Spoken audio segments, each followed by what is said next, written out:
Welcome to 101 with Industry Changemakers.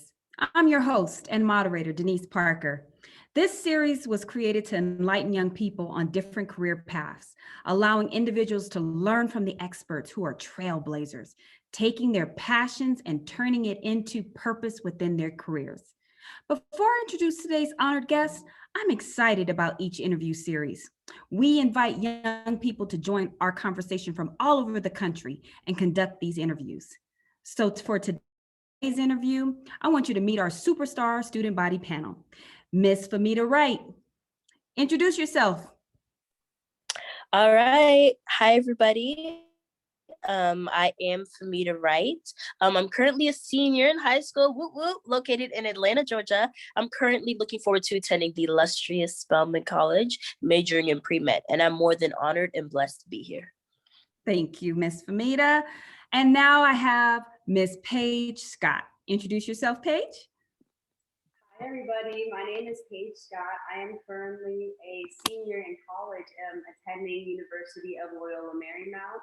I am studying sociology and with a focus in public relations. And I'm really looking forward to just picking up some nuggets of wisdom because, knowledge is power. Excellent. Thank you, Ms. Page. In today's series, we meet an entrepreneur, life coach, philanthropist, author, and educator who is empowering women all over her home state of Michigan and parts of the world. Let's meet Miss Latonya Garth. Hi. Hello, how are you? I'm great. Can you tell us a little bit about yourself? Yes, well, my name is Latonya Garth, born and raised right in Detroit. I grew up on the East Side. I'm a graduate of Martin Luther King High School. I graduated top 10% of my class. I went off to Michigan State University as a first generation college student, graduated with a bachelor's degree in communication with a specialization in public relations, went back, recruited as an employee to work for Michigan State University, received a master's degree paid for 100% by the university in higher education with a specialization in administration and government. So my educational experiences has allowed me to do a lot of other things, working for viable institutions throughout the state of Michigan, working for the Department of Labor, where I have access to a lot of different people, a lot of different resources, serving as their community liaison, and which allowed me to have a lot of freedom and flexibility to move into becoming an entrepreneur. So I've been an entrepreneur for a long time. I'm also an author and the mother of a 7-year-old daughter who is absolutely amazing. Amazing. Now for our first question, who has our first question today? That would be me. I'm going to start and open up this discussion to our high school viewers online and ask a little about your own high school experience and what that time may have shaped you into today, or what significance that time had for you into your going out into your career field and your job life. So in high school, I was extremely popular, knew a lot of people knew me, and I loved to dance. And so my real passion was like hip hop dance, and, I wanted to dance, and I was very, very well known for what we do here in Detroit. We call it the JIT. And so it was, it's something that people even ask me now, can you show us some moves? It's like, I've been out of high school for too long to be dancing. Like I'm now, my bones are a little different now. And so that was always like my passion. And so I've had some really interesting experiences. I'll share one with you. A few weeks ago, I had the grand opportunity of presenting at a graduation for my high school English teacher. She's now a director at one of the high schools here in Michigan, and she actually contracted me to come out to perform a graduation speech to her students. And so I think the beauty in that relationship is that I think it's important as a high school student to establish relationships with people, establish relationships with teachers, because those teachers can help you along the way. Those teachers can give you opportunities. And so what I've learned in high school is that this one teacher was the one that kicked me out of class more than any teacher I've ever had, but she saw value in me and she stayed on me. So although she kicked me out of class, I still had to make sure I got a good grade or it was going down, okay? And so even now, she supports every last single thing that I do. And like I said, I've been out of high school over 20 years, 21 years now. And here I am speaking and sitting on stage next to her for her school at her students' graduation. So that shows you the power in building relationships and why that's critical. On the flip side, I had a dance teacher. Like, I love to dance. I had a dance teacher who bullied me. And she would say a lot of mean things to me. Now, had I not been strong, or had, I not had like an esteem about me to keep myself going, she probably could have taken me into a whole different arena of my life. And she would call me fat. She would say that I wasn't going to be anything in life. She would say all of these different things. And I remember auditioning for the dance team. Now, dance is my heart. So I remember auditioning for the dance team, and she didn't let me on the dance team. And everybody was wondering, like, why didn't she let you on? Like, you one of the best dancers at the school. And it was just some things she had about me. And I remember because the fact that she tried to stop me from everything, when I went off to college, I was, in most cases, the only Black in the class. So they didn't have a hip hop dance team at my college, at Michigan State University. I founded the first hip hop dance team, and it's still going right now. So I took all of that negative energy that she threw at me and made it fuel for me to be successful in my college years. That's awesome. I usually tell my young people who's on these interviews, when we're doing our prep, or students that I'm working with, there's 4 types of people that you are going to experience in your life. Those who plant seed in you, water seed, prune you, and also harvest you. So depending on where you're at in your life, you're going to need certain people who are going to do these actual things. And you need pruners, Yeah. because like your dance teacher, they will make you stronger. They will help you persevere when you have tough obstacles.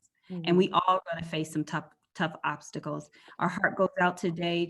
We're just taking a pause for today for those people who have lost loved ones in that in the condo collapse. So you never know what's expected of you, and sometimes things will push you through. Famita, go ahead with the next question. All right. So the next question is, how did you know that this life was leading you to do this work? You said, how did I know that this life was, say it one more time. Sorry, how did you know that this life was leading you to do this work? The one thing I know for sure is when you're called to do something. I always go with this saying that if it flow, it go. And so the things that I've experienced in my life has always flowed. So I always knew that I was doing what I was purposed to do. And it started with my mother, God rest her soul. She's deceased now, but I remember standing in the kitchen as a high school student and not knowing exactly what I wanted to do. I knew I wanted to go to a historically Black college because I saw a tampon commercial and I saw the girls dancing for Grambling University. I'm like, oh, I want to go there. And my mom like, well, why do you want to go there? I said, did you just not see that tampon commercial? I want to be on TV. Like, I want to go there. And she said, well, what do you want to do? I said, I don't know. I want to dance. And she was like, well, wait a minute. What do you like to do? And I think that was the most powerful question that she could have ever asked me, because with her asking me, well, what do you like to do? What you have to understand is that when you do what you love and when you do what you like, you'll never work a day in your life. Never. And so I said, Ma, I like to talk. She said, you do? I said, yeah. She said, well, paint a picture. What does it look like? I said, Ma, I can see myself wearing suits, standing in front of thousands of people talking. She said, well, go do that then. I said, okay. And I did it. Right. And so and when I was doing it, I knew that that's what I wanted to do. Now, was it challenging? Yeah, you got to think. Here I am, this little girl from Detroit, standing up in a classroom full of people that don't look nothing like me, whose vocabulary is way more articulate than mine. So it was some times where, yeah, I was intimidated, but I had to ask myself, am I going to let this get me down, or am I going to step my game up so that I'm able to be a great presenter that people sought after? And so I began to go into speaking, and everything it revolved around me doing a presentation. Every job I had was, I need you to come speak. I need you to come do this. I need you to come and talk about that. So I was always talking, and it just happened to just go into what I initially said I wanted to do. I was always doing what I liked. And so when you do what you like, and you're good at it, that means that you have a gift. And when you have that gift will open doors for you. Amazing. Amazing. Paige, the next question, please. So going in line with that same question of figuring out your own career field, are there any skills or tools that you can share that helped you to narrow down that career field for yourself? Well, for me, initially, when I went to college, there were two things I wanted to do. I wanted to go into business, but then I realized that I didn't need a degree in business in order to be an entrepreneur. So it's like, well, go and get the skill set in what you like to do. Go and build that up and learn what you need to learn so that you can become a phenomenal speaker. So with that experience, I was able to understand the significance of public speaking, understand stage fright, understand how to prepare for a speech, how to actually write a speech. And then I was able to kind of understand the interpersonal side of communicating, like studying deception. So it was always hard for me to keep a boyfriend because I knew when he was telling the story.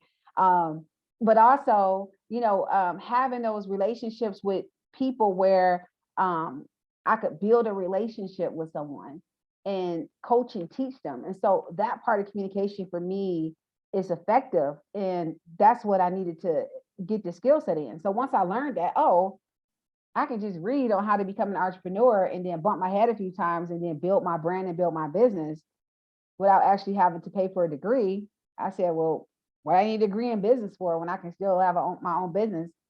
I need this degree of communication because I needed to put me in different positions that's going to allow me to excel in what I wanted to do. And so I utilized my degree to its advantage, but then I realized that my real passion was education, because I would come back to Detroit and I would see that only 10% of the African-American community only had bachelor's degrees.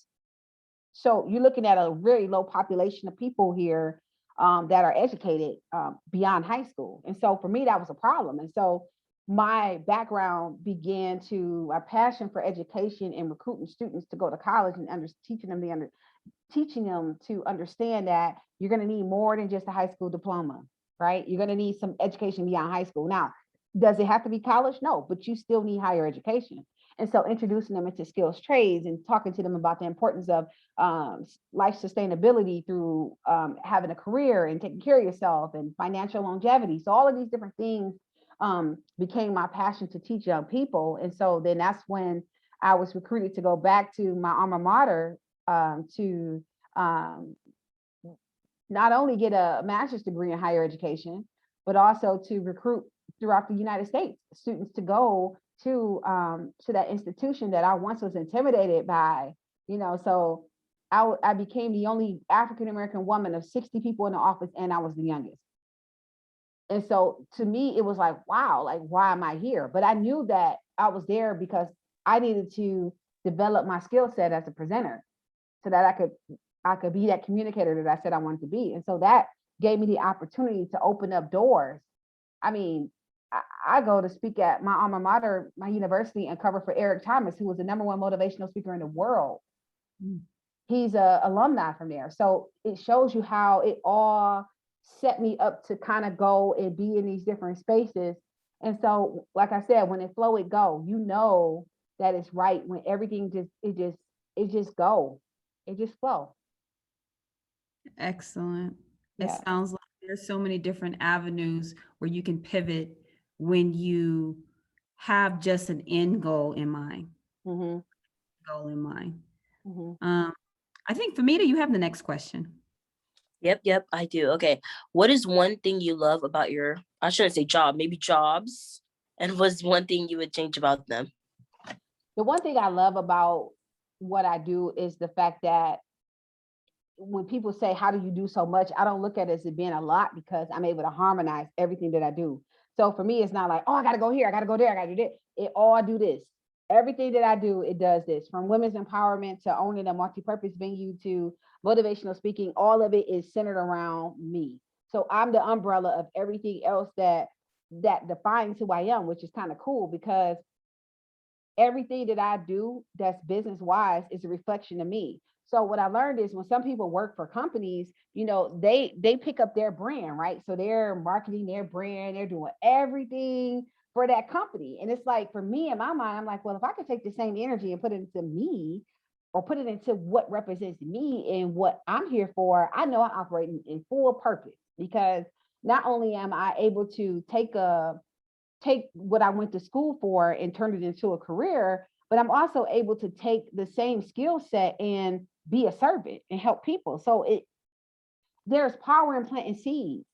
So always remember, when you're going out to get a job, yes, it makes sense to have your wisdom and take care of your bills and all that stuff. But if you get an opportunity because it's in your heart to serve, make sure you do that. Make sure you do that. That is powerful.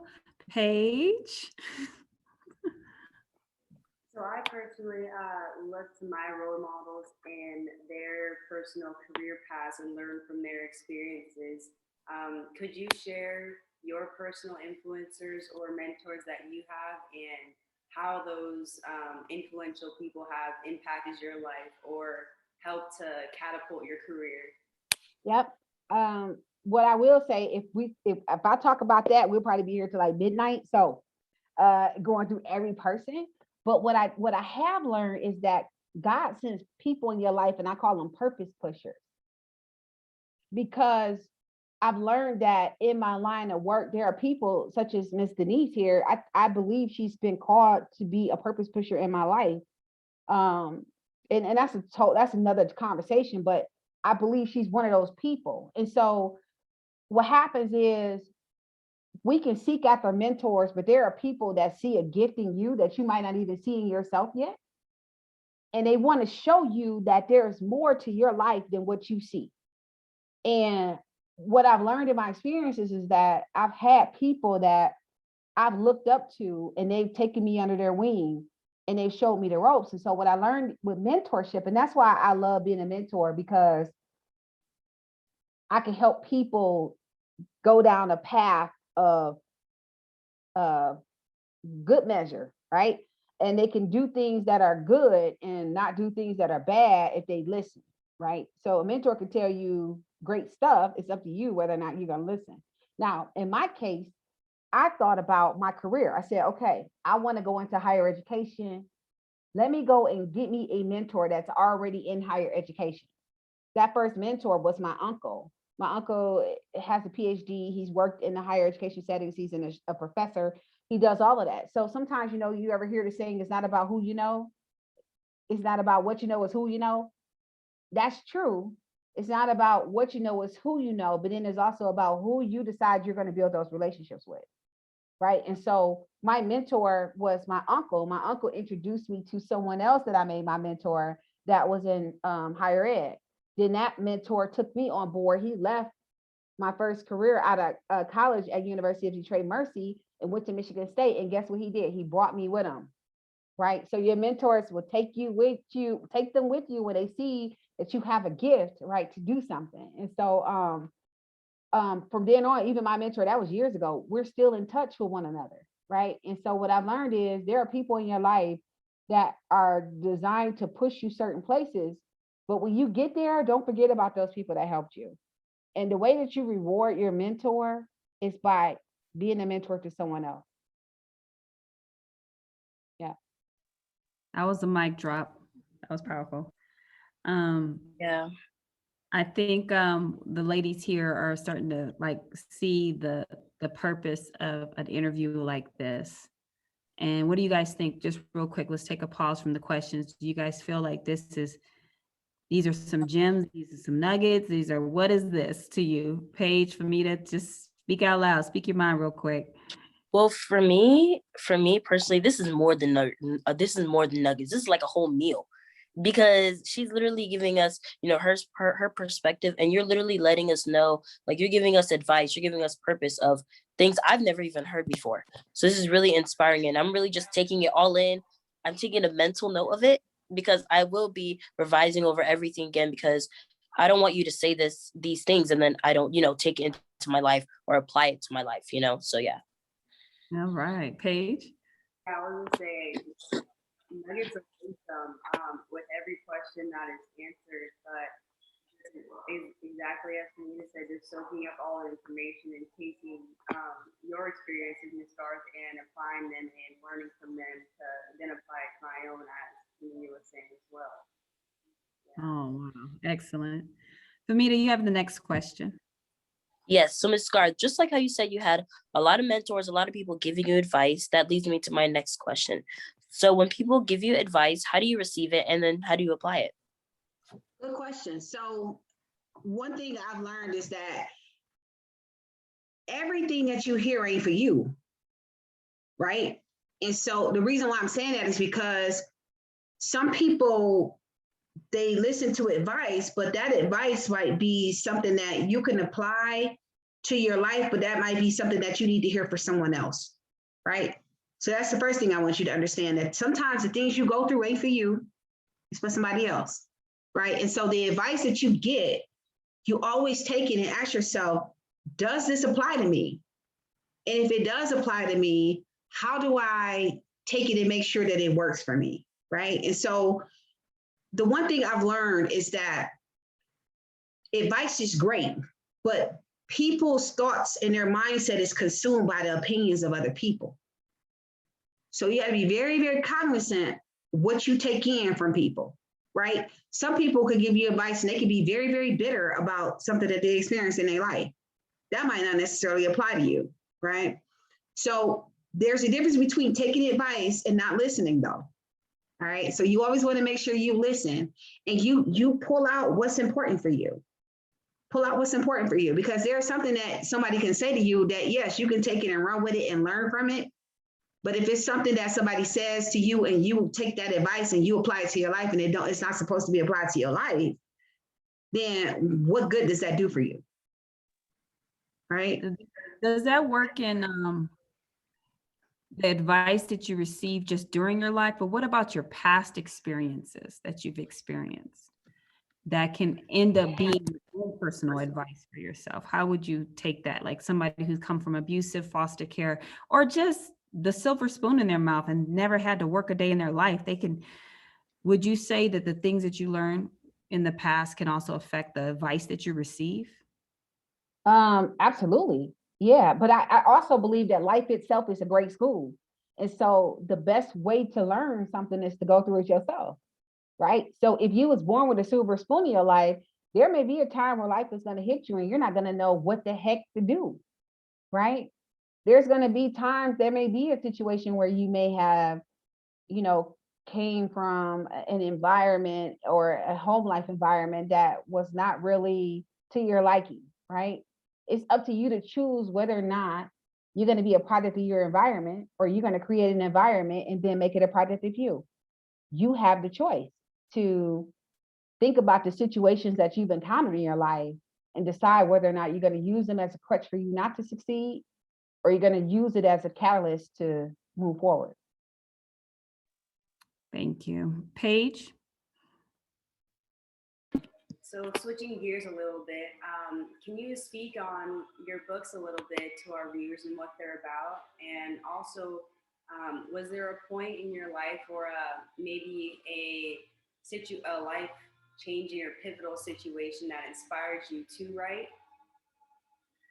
Great story. Great question. I mean, which leads to a great answer.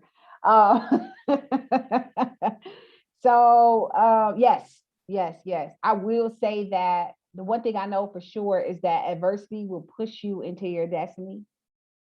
And I experienced some adverse situations, and one of the toughest times in my life was losing my mother. It's like a hole in my soul, even now, not having her here. It's very, very difficult for me. But she came to me in a dream. And it's really interesting. I'm gonna set this up for you so you can kind of picture this. Can you imagine losing your mom and you feeling like it's the end of the world? And I had an event that I was supposed to speak at and for my organization. I didn't want to do it because this will be the first event I will have without my mother being present. And so I didn't want to do it. But that night I went to sleep and had a dream. And in this dream, it was like we was at a school. It was like we was in a gym setting. It was like all of these cots laying on the floor. And it was like all of these dead people laying on cots. And their mothers were running up to them, or the kids were running up to their parents, or the families were running up to the people that were on the cots dead, and they were talking to the ones that were deceased. So in my case, I saw my mom laying on the cot, and I ran over to her, and I'm like, "Mom, I love you, mommy, I love you." My mother used to call me every single day and say, "I love you." And the night before she passed away, she called to say, "I love you," and I didn't answer the phone because I was mad at her, because we had a little argument about a vacuum cleaner, real stupid stuff. And was being stubborn. I'm like, "I'm not talking to her. I'm mad. I'll call her tomorrow." And tomorrow never came. And so in a dream, I figured, if I tell her I love you, she's gonna wake up and that this would never be a dream. We would keep moving and it would all go away. But that wasn't the case. And so I ran to her in a cot in the room. I said, "Mom, I love you, mommy." And she didn't wake up. So I kind of got a little discouraged. But then she rose up and she looked at me and she said, "You know that scripture in the Bible that say train up a child in the way that he should go?" And I said, "Yeah." She said, "You keep going. You keep going." And then she laid back down and she died. And my mother has not come back to me since. But it sparked me to write a book called Keep Going, The Dream Is Enough. So that dream was a seed of faith that my mother planted in me that allowed me to move forward as an author, as a mother, as a motherless single mother. That book, that dream is now my inheritance. And so that sparked me to become an author, to empower people that their dreams are enough. So it's not that, we all have dreams, but everything that you encounter in your life, if you got a dream, you hold on to that dream because that dream is enough for you. That dream is your purpose. That dream is life sustaining. That dream is for you and it's enough. And so that allowed me to write book number 1. Book number 2 is called Jump. Just understand my perspective. It's actually an acronym. And so it teaches people when they go through adverse situations, don't jump. Don't jump off the edge. Just understand my perspective. So don't jump, but jump. And so that book was actually written during the times of COVID to really empower people about relationships, about, it's for our youth who dealing with virtual learning and ready to go crazy. And, so it's just every last single situation you could actually think of that would drive you to the edge. I actually wrote that book with my therapist. There's nothing wrong with having a therapist because the relationship that I got the opportunity to develop with her allowed me to get over the grief. Now, I'm not saying I'll ever get over, but it made the grief easier of not having a mother. And so she and I both now are finding ways to empower the world through this book called Jump. And so Jump is not just one book, it's actually a series. Just Understand My Perspective is book number 1. Just Understand My Power is book number 2. And Just Understand My Purpose is book number 3. And so Jump is gonna be a series of books that we'll write to impact the world. Amazing. I too lost my mother, you know that, Miss Garth, and I'm telling you, when a mother is so impactful and instills so much in you, whether you had her for a minute or a lifetime, just the loss, it definitely will change you, and you feel that their spirit is legacy to you for some reason. You feel like you're running in their pathway, and because they instilled something in you. So yes, we can relate. For those people who lost loved ones this year, they can relate, and this is going to be very helpful for them. So thank you for sharing. Miss Famita? Yep. It's me. Before I go on with my next question, I just want to compliment you, Miss Garth. I like how you're not only just giving us the answers, you're pouring your soul into these answers so we, better understand you more. So thank you so much. Okay. So my next question is, other than your book, how do you use your talents and your abilities to inspire the young and older women?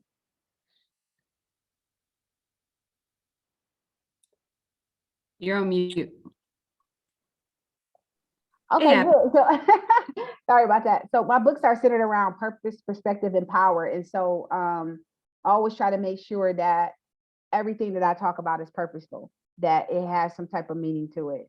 And so I believe that I've been purposed to change lives. And so my slogan is, I desire change through you. And so I've always been one who would try to help somebody look at life from a more positive perspective. So always make sure if I'm writing a book, or if I'm motivating someone through a speech, or if I'm doing an interview, that I am fulfilling my mission of changing the mindset of somebody to make them look at life differently and more positively.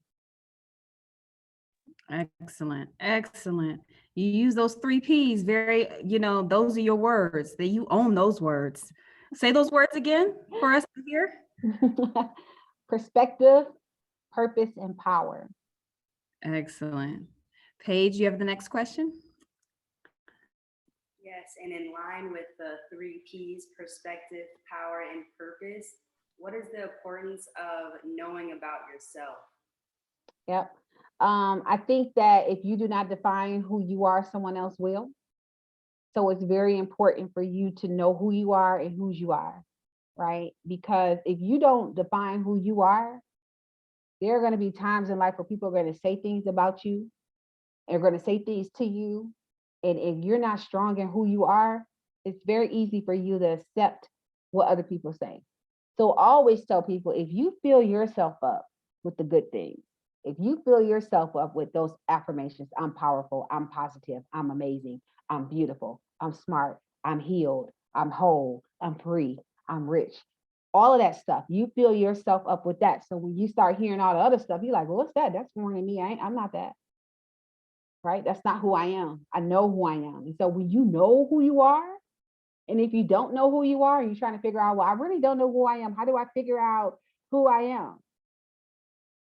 That's going to take time for you to sit there and look in the mirror until you come up with something that you love about yourself. Now, do we love every last single thing about ourselves? No, none of us do. But the things that you love about you are the things that you hold on to. The things that you love about you are the things that you keep. Those are the things that you know that you love. Even if it's 1 or 2 things, that's enough. Always remember, you were created the way that you were created because you are a blessing. You have it in you to be as great as you want to be. And if you have less, you can do more.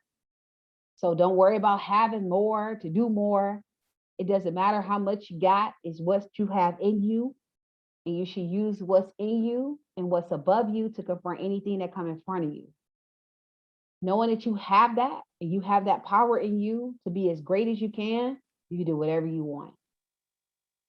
Always remember that. Wow. You know what? I don't know. Today, is it Sunday today? I'm having a soulful Sunday. Watch out. This is amazing. I'm getting filled from the top of my head to the soles of my feet and inside and beyond. This is amazing. My cup is running over. This is truly a blessing. And not to say that everything has to be centered around some type of religious or belief system, but we as Black and African American people of color, we have a innate spiritual nature. Mm-hmm. To be speaking life words, actionable life words. I am powerful. I am wealthy. I am smart. Yeah. Those are life words. You can't hear anything. You can't hear the noise. I can't hear the static. Right, Paige? Right, Famita? You can't hear it, right? Mm-mm. Yeah, I'm just hearing testimonies. That's it, testimonies. That's right. So. That's excellent. Go ahead, Famita, with the next question. All right. So what is an adverse situation that you can coach people through? Oh yeah, come on, girl, bring it on.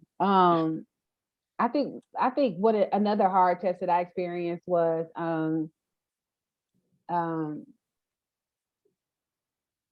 becoming a single parent.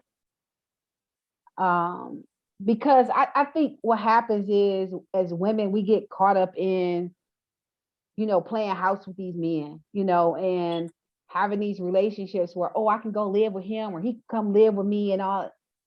Don't do that to yourself. Wait, we're going to, you're going to have to repeat that again, because that's for the young minded. Yeah. Be 40-some years old and be still doing that. Yeah. So let's slow this down. This is really, we're gonna break some bonds here. Yeah.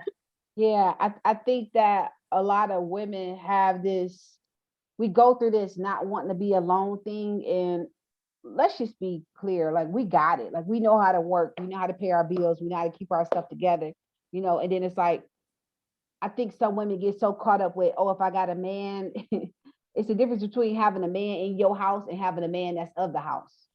It's a huge, huge difference. Okay. And so if you got a man that's in your house, that's sitting on the couch, shaking his leg, watching TV, and he ain't doing nothing else, that's not a man that needs to be in your house. Right. And so that was my situation. I had a relationship, I had a boyfriend, and I kept this boyfriend because I didn't want to be by myself. It's interesting how we do things out of loneliness, right? And so I want to empower you that if you're in a relationship and you're doing 80% of the work, that's not a relationship. If you're in a relationship and you're doing 60% of the work, that's not a relationship. If that man not meeting you halfway, or if he not being the head where you can follow him because he's following him, that ain't no relationship. So think about the people that's in your space. I always teach about the 5-person factor. I don't need to know nothing about you. I need to know about everybody you surround yourself with. Then I know everything about you. I know everything about you, what you accept. I know everything about the people that's in your space. And so if I know the people that's in your space and I won't deal with them, I don't want to deal with you. So think about those relationships that you in. Who you giving your time to? Who you giving your body to? Who you giving your mind to? Who you giving your soul to? Because in most cases, it ain't even worth it right now. The only thing you should be giving your mind, your soul to is God, and into that education so that you can become the best person that you can be and operating your purpose. There are people that will come into your life and serve as a distraction and you don't see it because that distraction look real good. He fine too. He got on a suit. He got his hairline. He looked like he got some money, but he ain't got none. So what I'm trying to tell you is don't get fooled and get caught up in he look good, I'm gonna go make him my man. No, can he read the fine print? If y'all go buy a house or if you go buy the house for him to live in, do he understand what that means? Does he understand that he gonna have to help pay some bills? So that was my experience. I ended up, having a man in my space for security, right? But he wasn't securing me at all. And so I ended up getting a great blessing out the deal. I got a daughter, but I'm the one taking care of her by myself, right? But I don't need him. I don't need him. I need him for her, but I don't need him for me. And I knew that in the relationship, but I didn't want to be alone. So he gave me a baby and he still left. So I'm still not alone. But that's part of the reason why we're having this conversation with you, because you come from that true life experience where a lot of Black women, a lot of women of just in general are experiencing today, that feeling that they're alone and they have to check a box and they have to do this thing, and then their family or somebody saying, we're at your age, I was already married with 2 or 3 kids and divorced. What's up with you? That pressure, that self-realization that I'm not going to be alone for the rest of my life if other people who are around you who are quote unquote alone. I think it's important to talk about these things as women because we don't feel that we're balanced. Yep. And we could be business women at the same time.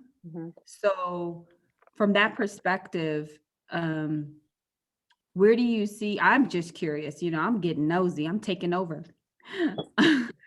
Where do you see yourself in the next 5 to 10 years in your own personal journey of relationship? Where do you say, could you talk about that, or is it something you thought of?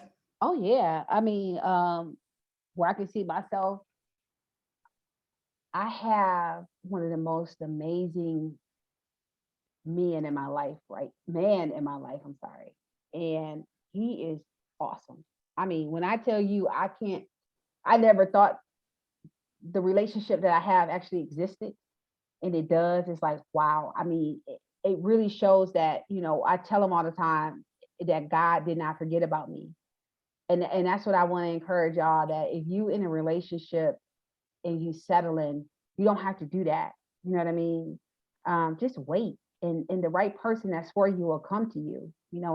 He's God sent, and I know it, and And the reason why I know it is because when it comes to relationships, when you're involved with somebody and they're supporting your purpose and they align with your purpose and it all just flow together. It's like he just, honestly, I'm not lying. He flew out the sky and just picked up the pieces that I couldn't pick up. I mean, it was like, you know, as an entrepreneur and a single parent, stuff could be heavy. It could be a lot of work trying to juggle or trying to harmonize everything. It could become overwhelming. But then when you have somebody that has the expertise that you already have, or know things that you already trying to know, it's like I can actually learn something from him. And so what I learned in our relationship is that I'm stimulated by his intellect. He teaches me so much, and he's older than me. He's 9 years older than me, and I love that he's older than me because he's mature, he's professional. You know, he just got it. Like he just do it for me. You know, and it's a different type of feeling from being younger, like y'all, and then meeting a boy like, oh, he cute, he this, he got this. I don't even look at what this man has. He has more to offer me than anybody I've ever been with. But I don't even look at that. I look at the way that he looks at me, the way that he talks to me, the way that he supports me. You know what I mean? Like it's a different kind of love. When you get older and more mature, you'll understand really that the love that the word talks about or the Bible talks about, what love is like, it actually exists. It's not a fairy tale. It's really real life. Like there are people that's meant to be with you, that's designed to be with you, that will help you and come into your life and help you be the best version of yourself.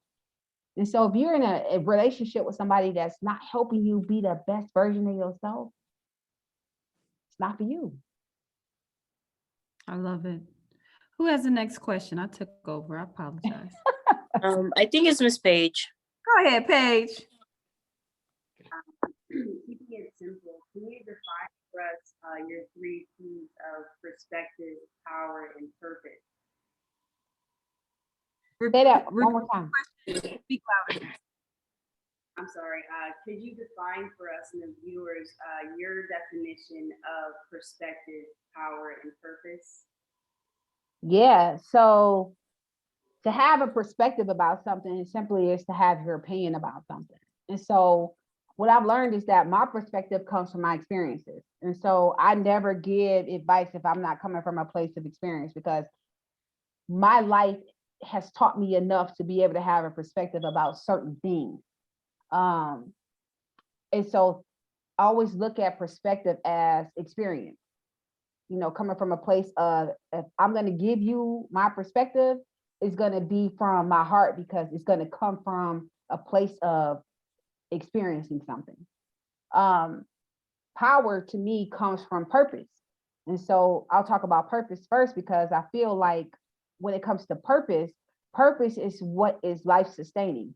So always remember, if you're doing something and it's not purposeful to you, or if you don't feel like it's aligned with what you ultimately want to do, don't do it.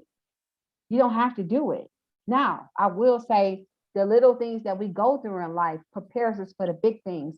So sometimes we do these things that we might not necessarily want to do, but if you find yourself doing something over and over again, it's because there's a lesson that you need to get out of that. And in every lesson is a blessing. So get the lesson of what you need to understand so that you can develop yourself and you can operate fully in your purpose, because there's something that you need to learn, right? I believe that power comes from purpose.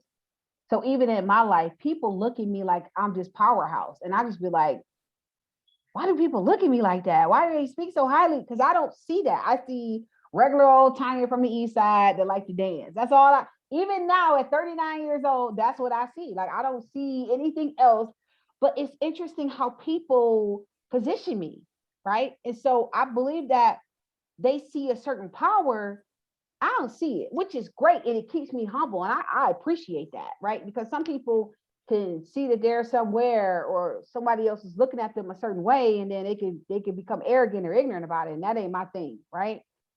But I believe when you have a purpose and you're operating in your gift and you're doing these great things, that's where your power comes from, because it opens up doors where You're sitting on panels with people. I've sat on panels with the chief of police, the assistant chief of police. I've done all my major presentations in front of thousands of people for the mayor. Like I've been with the most powerful people that I could actually be with here in my network. And so it's amazing that people see that, right? And they see the power that you're connected to, and they immediately think, oh, she's powerful. But they see that. I don't see that. But that's how purpose connects you to power. Wow. Wow. I love I wrote it down. In every lesson, there's a blessing. Oh my gosh. That is, yeah, I'm keeping that. I'm definitely keeping that. But it's my turn for the next question. So, like, you know, with all the trends and social media, Twitter, Instagram, TikTok, you know, with everything like that, how do you decide who you want to be versus what society or the peers want you to be? That's a great question. Because I will not be a product of my environment, but I will let my environment be a product of me. I create my own environment. And one thing I learned is when you chase after people, you ain't gonna get nowhere. When you chase after trying to be like somebody else, but when you turn around and just start running the other way, and you start chasing your blessings and start chasing God, everything else will chase you down. Like, I don't care about TikTok or Instagram. I don't care about that stuff. I care about who calling me to make this business deal today. I try to get this money, right? That's what I care about. I care about the relationships that I'm building and the opportunity to impact people. So I'll give you an example. I've mentored a lot of people, but the way that I pick people that I choose to hire is based on their ability to serve. I don't tell them that, right? One of my mentees, we had a meeting and she said, I just want to tell you that I picked up one of the girls out the group and I'm a mentor her. I said, she got it. I never had to tell her that. So I just hired her to come work a summer camp with me in a few weeks. She's excited. So it's like, the only way that I hire people is if I can see in their heart that they really have the heart to serve, not for any other reason. And so that's how you do it. That's how it goes.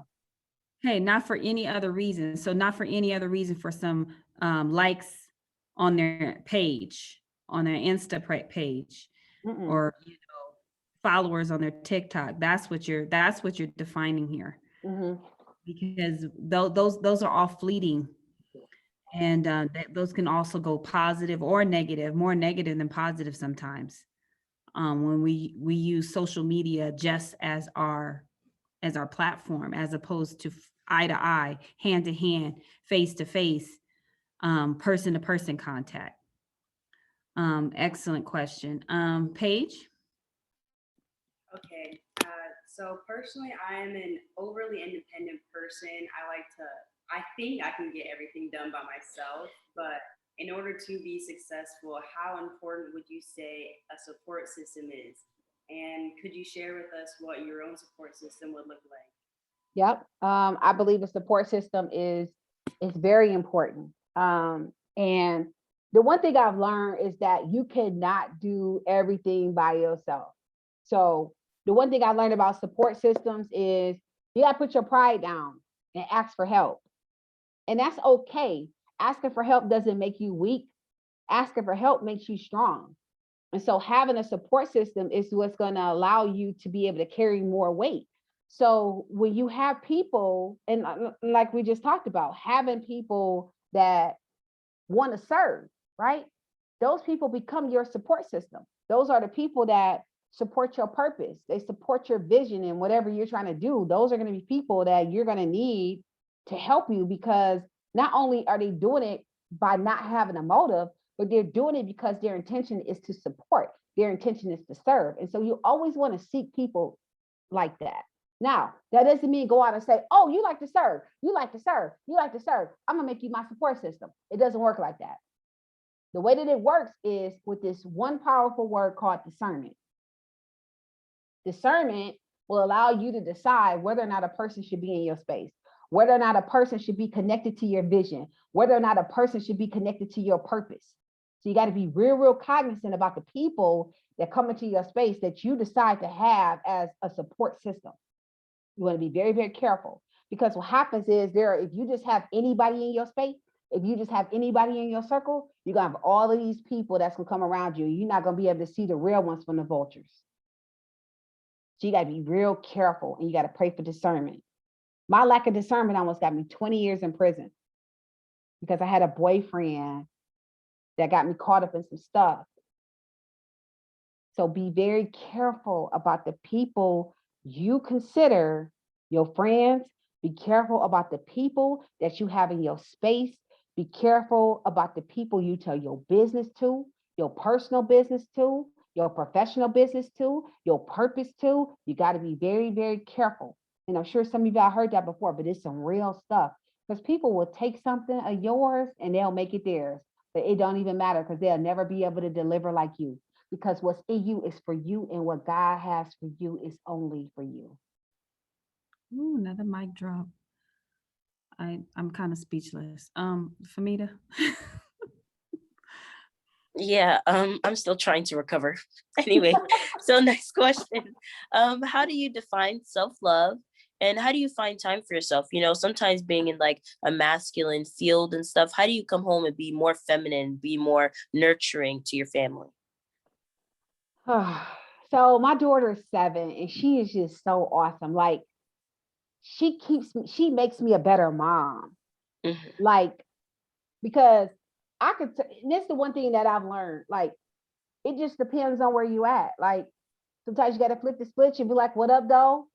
Sometimes you got to, be that great mom, be that professional, be that nurturing person. You're going to have to wear many hats as a woman, period. It's just going to be like that. What I try to do is I try to be the best example that I can, because I want to provide a life for her that was better than mine coming up. Now, my parents took care of me. They took care of me. And I'm not saying I had a silver spoon in my mouth, because there were some times when the lights was off, but they was working hard to get them back on, right? And so I always knew that I wanted to create a life for my daughter where she didn't have to struggle, because I need her to be the best that she can be with as least barriers as possible, because she's going to have her own trials and tribulations that she's going to go through. All of us have a journey. All of us have things that we're going to have to experience. All of us have stuff that we're going to have to go through, and we're going to have to get over, because our own life experiences is going to teach us how to become the person that God has designed us to be. It's going to shape our own character. And so for me, I have to make sure I be the best example I can be to her, to try to make things as smooth as possible for her. Right. So I have to be, I'm the primary parent, so I have to nurture her, and I have to make sure her emotions are together. I have to make sure academically she's doing well, because I want to see her go far and do things. And so what I try to do as her mother is try to get all the barriers out the way. You ain't ever hungry.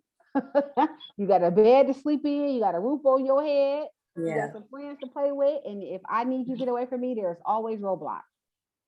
Oh, So wow. I've been able to develop her in a way that she's so awesome that there are times when I might get out of character. Not saying that I'm sloppy or anything, but there might be some things that I might do. And she said, Mom, you went too far, Mom. You went too far. And so to have her be able to come back and be my little mommy, Yeah. is something that I do. And so that helps me stay in line with who I am as a woman and who I am as a mother. Yeah. Wow, that was really good.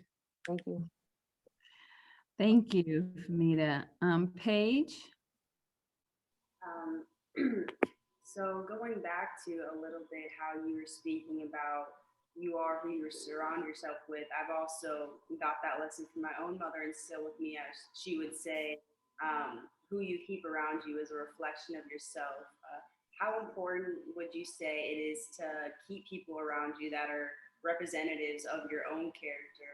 And how true would you say that it would be to who you are is who you surround yourself with in your own experience?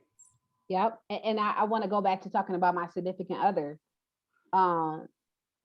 because when you have somebody that can help you kind of like make sure you are a representative of that relationship. And so when I see how powerful and amazing he is, it's like, damn, I want to be like that. But he already see that in me. So it gives me fuel to want to be greater. It gives me fuel to be honest with my business decisions, to be honest in my relationship, to be the best person that I can be, because I know that's what he's doing for me. And so I always think about the people that I spend most of my time with.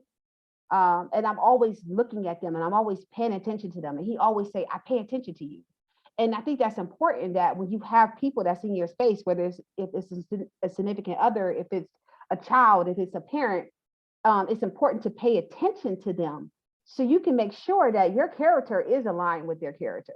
So you can make sure that you see how they operate in integrity and check yourself if you're out of character, or make sure that those people are holding you accountable. Like, that ain't the right thing to do.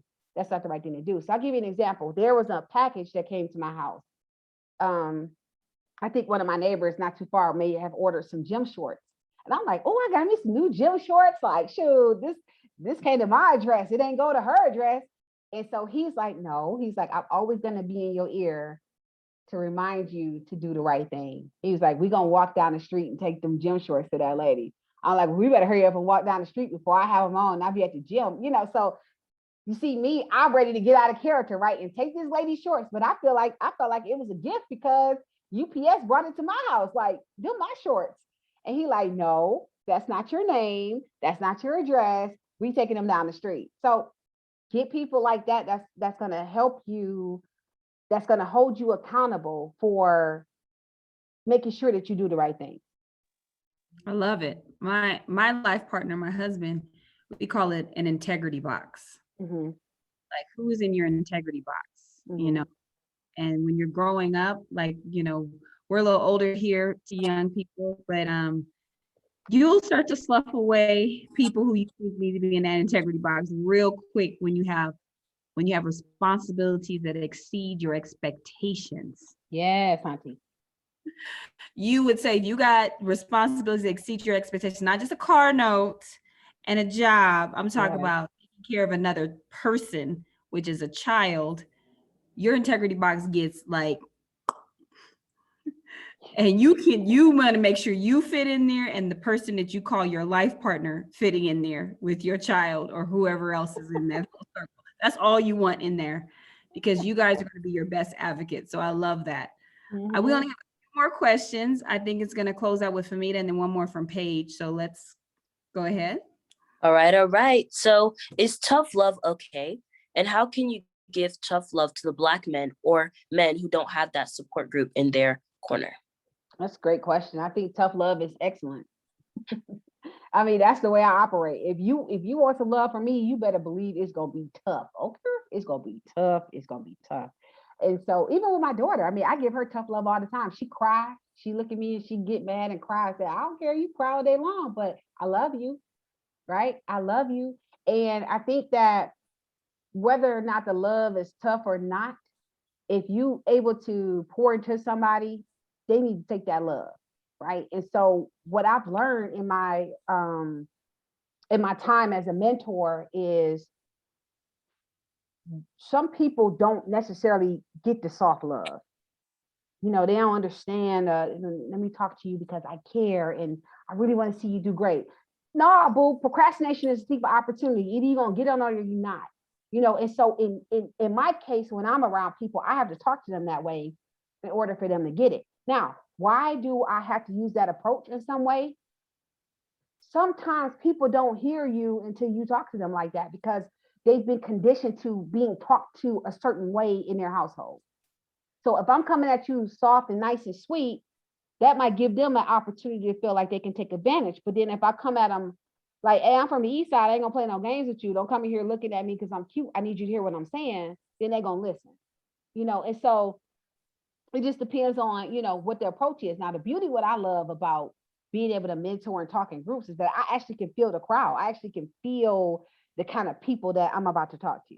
Or I can kind of get some information about how I'm about to present this to to these kids because I already know this is a tough group. So I'm gonna have to go in a certain way, you know. And so they need the tough love. A lot of people need that kind of love, and it's absolutely okay to give tough love. You just got to be very careful with how you deliver it. Now, if you go in there being belligerent, then of course that's not the way to deliver tough love. But if you can talk to them in a way and at a tone that can grab their attention, then it's nothing wrong with that at all.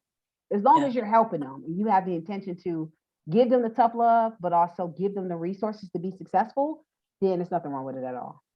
Okay, gotcha. Thank you. Thank Mhm. you. Excellent question. Paige?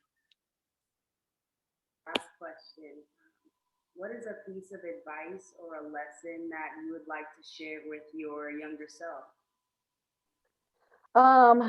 I think for me, when I look at the things that I was absolutely terrible at was making decisions about relationships.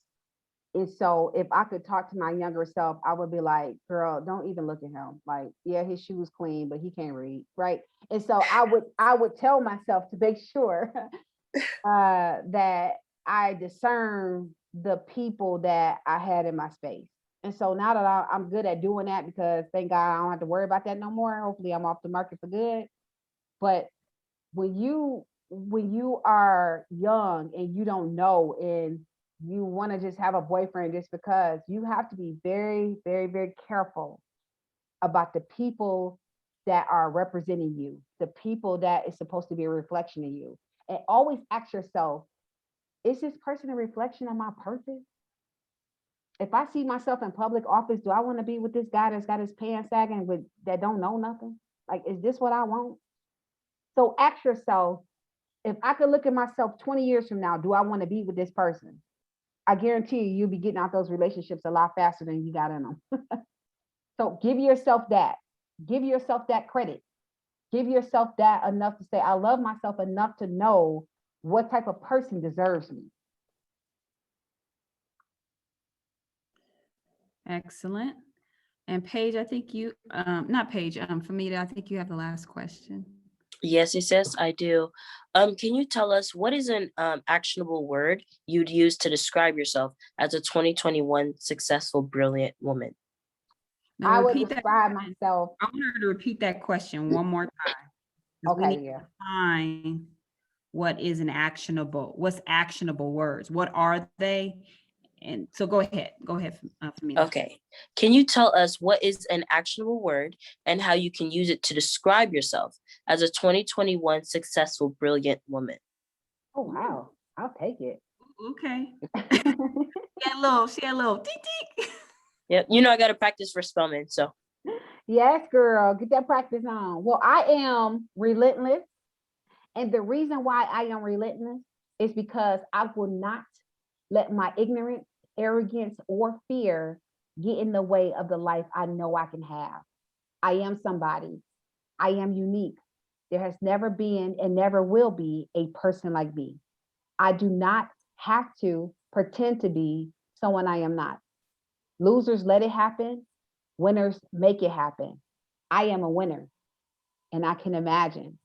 And as long as I live, I will empower people, and I'm not going to let nothing stop me. And that's why I am relentless. well, well. Well, is there any closing remarks that you want to have? Because I think you summed it up in a nutshell and a big bowl of, I had a smorgasbord here and I was just picking from just the table of just awesomeness. Any final thoughts for you, Miss Garth? Nope, I would just say, for all of you, just be the best that you can. Be very, very mindful of the decisions that you make. And don't let short-term situations defeat you. Don't let things that you go through become a crutch for you not to succeed. Everybody on this call has a purpose. And it is the very reason why we live. So make sure you figure out what that is and you be the best at it. That's all I got. Excellent. And Paige, what have you learned from this experience today? From this experience today, I have taken away having people around me that are reflections of myself and the importance of relationships. Not only having people around you that will push you to the next level, but people that will bring you to the next level with them, and then have that chain of bringing someone else to the next level. And that's very important to me, and I'm really glad that we touched and talked about that today. Yes, I love that. Excellent. And Miss Famita, how about yourself? What did you learn from today's experience? Well, today's experience was just amazing. And I learned in every lesson, there is a blessing. Okay. So this was, it wasn't even like a interview. It was like it's like a conversation I was just having with you, back and forth. And this was really a blessing to hear, your inspirations, your lessons that you learned, your trials, your tribulations, because at the end of the day, I haven't been through what you've been through, but the way you talk about it, it's like, wow, like I know if I come to those situations, at least I know what to do.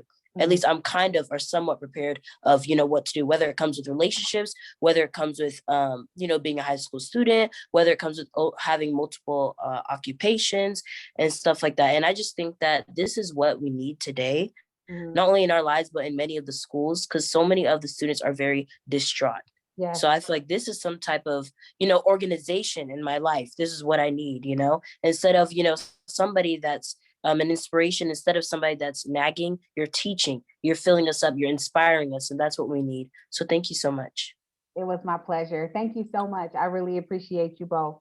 Where can we find you, Miss Garth? Like, tell us your website and your name of your books again.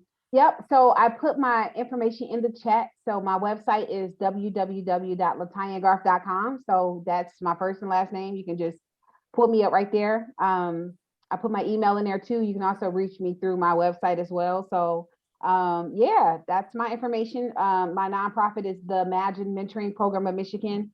And honestly, the reason why I'm on this call is because I am under the auspices of Comerica Bank. So Comerica is one of my partners. And we do a lot of work in the community to empower people through financial education initiatives. And so I wanted to make sure I acknowledge my partners for allowing me to have this great opportunity. And I look forward to working more and more with you, Denise. My other organization is the Imagine Mentoring Program of Michigan. It is imaginementoring.com. So you guys can check that out as well.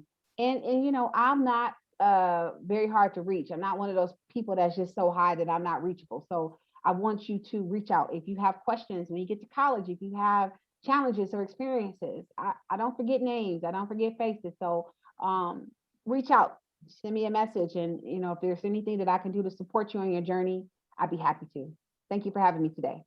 Oh, thank you. And thank you for recognizing our business partner, Comerica Bank, Yeah. Ryan Anderson and Linda Noxby. I think they're awesome. Yeah. Continue to support our organization and National College Resources Foundation.